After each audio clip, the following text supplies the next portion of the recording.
আল্লাহর কসম করে বলছি 7 দিনের মধ্যে আপনার কোনো ঋণ থাকবে না। আল্লাহর কসম করে বলছি, যদি এই আমলটি আপনি করতে পারেন 7 দিনের মধ্যে আপনার কোনো ঋণ থাকবে না।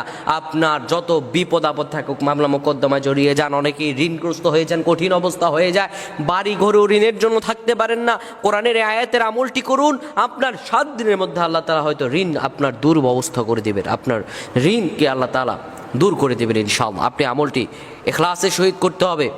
প্রিয় বন্ধুগণ আমার, আল্লাহ রাব্বুল আলামিন পবিত্র কোরআনুল কারীমে আমাদেরকে এমন কিছু দোয়া শিক্ষা দিয়েছেন, যে দোয়াগুলো কোনো মানুষ যদি ঠিকভাবে আদায় করতে পারে আর আল্লাহ তাআলার কাছে চাইতে পারে, রব্বুল আলামিন বলেন, বান্দারে উদউনি, আমার কাছে যাও, আমি তোমারে দিয়ে দেব, ইস্তাজিব লাকুম, আমি তোমাদেরকে দিয়ে দেব, যা চাইবা চাইতে দেরি হবে, কিন্তু আমি রব্বুল আলামিন তোমাকে দিতে দেরি করব না। সুবহানাল্লাহ পড়েন। প্রিয় বন্ধুগণ আমার, আপনি যদি চাইতে পারেন আল্লাহ রাব্বুল আলামিনের কাছে হৃদয়ের ভালোবাসা দিয়ে আল্লাহ তাআলা আপনাকে দিয়ে দিবেন। নবীজি আমার স্পষ্টতর আমাদেরকে জানিয়েছেন, যখন তোমরা বিপদে পড়ে যাবা, কঠিনতম অবস্থা তোমাদের হয়ে যাবে, কখনো ঘাবড়ে যাবে না, কেননা যতই কঠিন অবস্থা হোক না কেন আল্লাহ রাব্বুল আলামিন তোমাদেরকে ঠিক তখনই সহযোগিতা করবেন। যত কঠিন অবস্থা আপনার হোক না কেন, আপনি যদি সেই কঠিন অবস্থায় আল্লাহ রাব্বুল আলামিনকে ডাক দেন, রব্বুল আলামিন বলেন, আমার কাছে বান্দা চাইতে দেরি হবে, কিন্তু আমি দিতে দেরি করব না। তো ঋণ থেকে মুক্তি হওয়ার অনেক অনেক আমল আমরা পেয়েছি, অনেক দোয়া আমরা পেয়েছি, কিন্তু আজকে আপনাদেরকে আমি একটা আয়াত শিখাবো। এই আয়াতটির আগে আপনারা যখন এই আয়াতটি পড়বেন, এটি আপনি পেয়ে যাবেন সূরাতুল আল ইমরানে। এই আয়াতটি আপনারা ঠিক তখন পড়বেন যখন আপনারা কঠিনতম ঋণের অবস্থার মধ্যে পতিত হয়ে যাবেন। আপনারা ঠিক তখন এটা বেশি বেশি তেলাওয়াত করবেন, নামাজের পর হোক, নামাজের আগে হোক, বিশেষত যে সময় দোয়া কবুল হয় সে সময় এই আয়াতটি বেশি বেশি পাঠ করবেন। আয়াতটি হলো, ওয়াতারযুকু মান তাশাউ বিগাইরি হিসাব, ওয়াতারযুকু মান তাশাউ বিগাইরি হিসাব। এই আয়াতটি আপনি আমল করবেন, বেশি বেশি পড়বেন। এর অর্থ হচ্ছে, হে আল্লাহ, আপনি যাকে ইচ্ছা তাকে অপরিমিত রিজিক দান করেন, আপনি যাকে ইচ্ছা তাকে অপরিমিত রিজিক আপনি তাকে দান করেন। এই আয়াতের অর্থ হচ্ছে এটি। এবং রাসূল করিম সাল্লাল্লাহু আলাইহি ওয়াসাল্লাম আমাদেরকে ঋণ থেকে বাঁচার জন্য একটি সুন্দর দোয়া শিক্ষা দিয়েছেন। বিশ্বনবী মুহাম্মদুর রাসূলুল্লাহ সাল্লাল্লাহু আলাইহি ওয়াসাল্লাম তিনি শিক্ষা দিয়েছেন, হযরত আলী রাদিয়াল্লাহু তাআলা আনহু, হযরত আলী রাদিয়াল্লাহু তাআলা আনহু তার মুখ থেকে শোনান একটি হাদিস।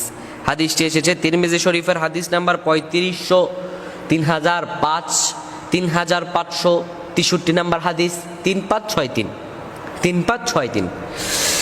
স্পষ্টতর হাদিস। হযরত আলী রাদিয়াল্লাহু তাআলা আনহু বসে আছেন। এক ব্যক্তি হযরত আলী রাদিয়াল্লাহু তাআলা আনহুর কাছে আসলেন, এসে বললেন, আলী, আমার ঋণ পরিশোধ করার জন্য আপনি আমাকে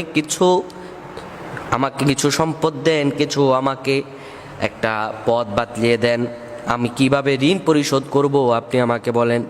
হযরত আলী রাদিয়াল্লাহু তাআলা আনহু বললেন, শোনো, আমি কি তোমাকে কয়েকটি শব্দ শিক্ষা দিব না, যে রাসূলুল্লাহ সাল্লাল্লাহু আলাইহি সাল্লাম আমাকে শিক্ষা দিয়েছেন? যদি তুমি এটা পাঠ করো, তবে আল্লাহ রব্বুল আলামিন তোমার ঋণগুলো, পাহাড় সম পরিমাণ ঋণগুলো, রব্বুল আলামিন নিজে তোমার এই ঋণগুলোকে পরিশোধ করে দিবেন। তোমার পাহাড় সম পরিমাণ ঋণ হোক না কেন, আল্লাহ রব্বুল আলামিন তোমার ঋণগুলোকে পরিশোধ করার দায়িত্ব গ্রহণ করে নিবেন। সুবহানাল্লাহ। সেই দোয়াটি কি? বিশ্বনবী মুহাম্মদুর রাসূলুল্লাহ কোন দোয়াটি শিক্ষা দিয়েছিলেন?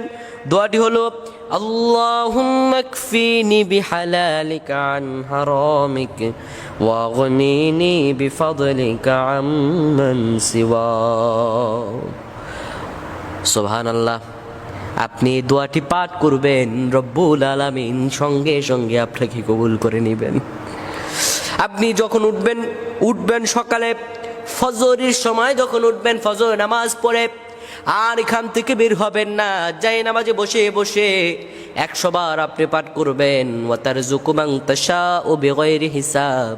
100 বার পাঠ করবেন, আল্লাহুম্মা কফিনি বিহালালিকা আন হারামিক ওয়াগনিনি বিফাদলিকা আম্মান সিওয়াক। আপনি এটা পাঠ করবেন, আল্লাহ রাব্বুল আলামিন কবুল করে নেবেন। আপনি আল্লাহ তাআলার কাছে চাইতে দেরি হবে, কিন্তু আমার রব আপনার দোয়া কবুল করতে দেরি করবেন না। সুবহানাল্লাহ পড়েন। আল্লাহ আমাদের প্রত্যেকে কবুল করুক, আল্লাহুম্মা আমিন।